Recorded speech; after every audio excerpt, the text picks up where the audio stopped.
संयोजकता chemistry के लिए एक महत्वपूर्ण हेडिंग है। फिजिकल, इनऑर्गेनिक, ऑर्गेनिक तीनों में अपना ये विशेष महत्व रखता है। फिजिकल केमिस्ट्री में आपको ये रासायनिक बंधन के अंतर्गत उपयोग में लाना होता है, जहाँ बहुत सी संरचनाओं के बारे में पढ़ते हैं।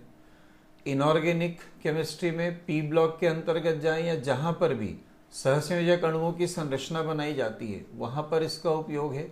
या फिर अगर हमें आयनिक यौगिक बनाना हो आयनों को मिला करके तो इसका एक उपयोग होता है।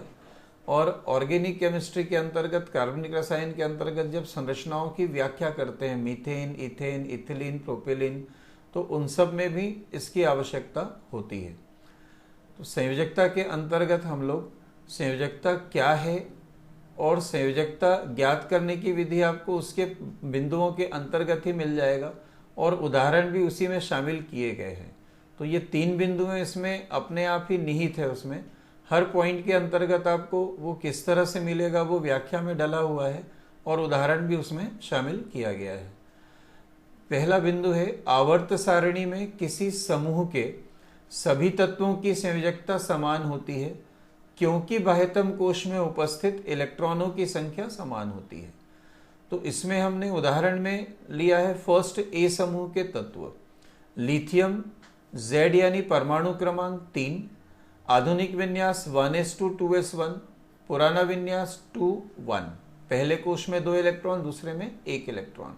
सोडियम 11 के लिए 1s2 2s2 2p6 3s1, potassium 19 के लिए 1s2 2s2 2p6 3s2 3p6 4s1। पुराने विन्यास के अनुसार जाएं तो लिथियम 2 1, सोडियम 11 के लिए 281, पोटेशियम 19 के लिए 2881। अब इनमें क्या हो रहा है, बाह्यतम कोश में जाएं तो 2s1 3s1 4s1 इन सब में 1 इलेक्ट्रॉन उपस्थित है, या पुराने विन्यास के अनुसार भी बाह्यतम कोश में 1 इलेक्ट्रॉन उपस्थित है। इसलिए फर्स्ट ए समूह के सभी सदस्यों की संयोजकता 1 होगी। दूसरा, धनायन की संयोजकता। ये जैसा हमने कहा, अगर हमें आयनिक यौगिक का सूत्र बनाना है तो धनायन और ऋणायन को आपस में संयोग करा करके ही, संयोजन करा करके ही बना सकते हैं। और उसके लिए हमें उनके संयोजकता की आवश्यकता होती है, आवेश की आवश्यकता होती है कि जब तक धनायन और ऋणायन के दोनों के आवेश के मान बराबर नहीं होंगे तब तक उदासीन अणु नहीं बन सकते।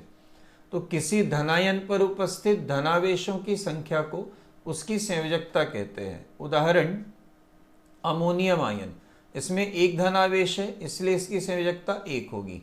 एल्यूमिनियम आयन, इसमें 3 धनावेश है इसलिए इसकी संयोजकता 3 होगी। उसी तरह हाइड्रोजन आयन में 1 धनावेश, हाइड्रोनियम आयन 1 धनावेश, दोनों की संयोजकता 1 होगी। क्षार धातुएं, ये फर्स्ट ए समूह के अंतर्गत आने वाले तत्व हैं। Lithium, sodium, potassium, rubidium, caesium, francium, इन सबको हमने एक सामान्य सूत्र M पॉजिटिव से व्यक्त किया है, यानी सबकी संयोजकता क्या रहेगी, +1 रहेगी। अगर हमें लिथियम आयन लिखना है तो Li पॉजिटिव लिखेंगे, सोडियम लिखना है तो Na positive, potassium K positive, इस तरह से व्यक्त किया जाएगा।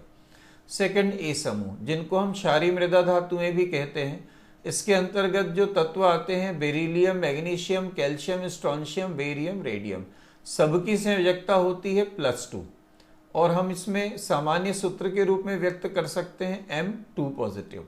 यानी अगर हमें अलग से beryllium, magnesium, calcium, strontium, barium, radium का आयन व्यक्त करना है तो क्या करेंगे, संकेत के ऊपर +2 व्यक्त कर देंगे, जैसे Be2 positive, Mg2 positive, Ca2 positive आदि। फिर अगला बिंदु है ऋणायन की संयोजकता। किसी ऋणायन पर उपस्थित ऋणावेशों की संख्या को उसकी संयोजकता कहते हैं। उदाहरण इसमें बहुत सारे आते हैं, कुछ जो सामान्य उदाहरण है वो हमने आपके लिए यहाँ पर लिया है। F नेगेटिव फ्लोराइड आयन, चूंकि इसमें 1 ऋणावेश है इसलिए इसकी संयोजकता -1 होगी। Cl negative chloride ion, bromide ion, iodide ion, hydride ion, hydroxide ion OH negative, amide ion NH2 negative.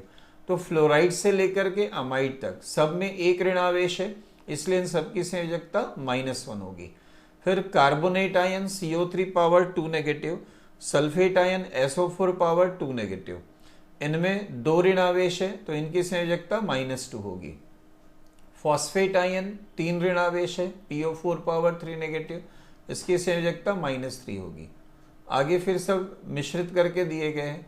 Acetate ion एक कार्बनिक ऋण आयन होता है, एसिटिक अम्ल से बना हुआ, -1। ऑक्जेलिक अम्ल का आयन है ऑक्जेलेट आयन, -2। फिर permanganate ion -1, manganate ion -2, chromate ion -2 और डाइक्रोमेट आयन भी -2, लेकिन 2 क्रोमियम है इसलिए ये डाइक्रोमेट कहा जाता है। नाइट्रेट आयन होगा -1। फिर आगे जो हम बिंदु ले रहे हैं ये आपके कोर्स में केमिकल बॉन्डिंग रासायनिक आबंधन के साथ साथ काम आता है। ये आवर्ती गुण के अंतर्गत, आवर्त सारणी और आवर्ती गुण जो चैप्टर है वहां से भी संबंधित हो जाता है। आवर्त सारणी में किसी आवर्त में बाएं से दाएं तत्वों की ऑक्सीजन के प्रति संयोजकता 1 से 7 तक बढ़ती है। हालांकि ये प्राचीन अवधारणा है, लेकिन परीक्षाओं में प्रश्न जब आते हैं और उसमें अगर ऑक्सीजन के प्रति संयोजकता व्यक्त किया हुआ है तो इसी के आधार पर हल करना होता है। तो अगर हमें ऑक्सीजन के प्रति संयोजकता ज्ञात करनी है तो कैसे करेंगे? ऑक्सीजन के प्रति संयोजकता का निर्धारण तत्वों से ऑक्साइडों में उनके ऑक्सीकरण संख्या के आधार पर की जाती है। यानी जो तत्व का ऑक्साइड होगा उसमें तत्व की ऑक्सीकरण संख्या निकाल लेंगे, वही उसकी संयोजकता होगी ऑक्सीजन के प्रति। वैसे तो जैसे यहाँ लिखा है संयोजकता 1 से 7 तक बढ़ती है, तो फर्स्ट ए से लेके 7th ए समूह तक सीधे आप 1 to 7 याद कर सकते हैं, या अलग अलग यौगिकों में आप जाना चाहें तो जैसे Na2O है, हमें सोडियम की संयोजकता ज्ञात करनी है तो इसको हम 2x मानेंगे और एक ऑक्सीजन को -2 लेंगे, तो 2x - 2 = 0 ऐसा हल करेंगे तो +1 आएगा। Mgx -2 ऑक्सीजन लेंगे, x - 2 = 0 तो ये +2 आएगा, और इसी तरह बाकी गणना करते जाएंगे तो +3 +4 +5 +6 +7 आएगा, यानी 1 to 7 आएगा। अंतिम बिंदु है संयोजकता में हाइड्रोजन के प्रति संयोजकता। आवर्त सारणी में किसी आवर्त में बाएं से दाएं तत्वों की हाइड्रोजन के प्रति संयोजकता पहले 1 से 4 तक बढ़ती है एवं फिर 1 तक घटती है। ये संयोजकता की आधुनिक अवधारणा है और ज्यादातर प्रश्न इसी के आधार पर हल किए जाते हैं।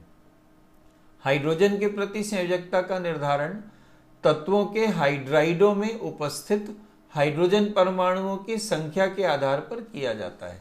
यानी जो भी तत्व के हाइड्राइड का सूत्र रहेगा उसमें जितने हाइड्रोजन परमाणु रहेंगे वो तत्व की संयोजकता मानी जाएगी। उदाहरण, हमने तत्व लिया है दूसरे आवर्त का, lithium, beryllium, boron, carbon, nitrogen, oxygen, fluorine. इनके हाइड्राइड्स दिख रहे हैं। लिथियम में LiH है, 1 हाइड्रोजन है तो संयोजकता 1 होगी। Beryllium hydride 2 hydrogen, boron hydride 3 hydrogen.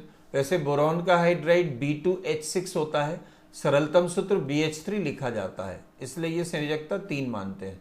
Methane CH4 संयोजकता 4, फिर अमोनिया NH3, जल H2O, हाइड्रोजन फ्लोराइड HF। इनमें क्रमशः 3 2 1 हाइड्रोजन है तो 3 2 1 संयोजकता हो गई। तो कुल मिलाकर आपको संयोजकता से संबंधित सारी चीजें इसमें दी गई है।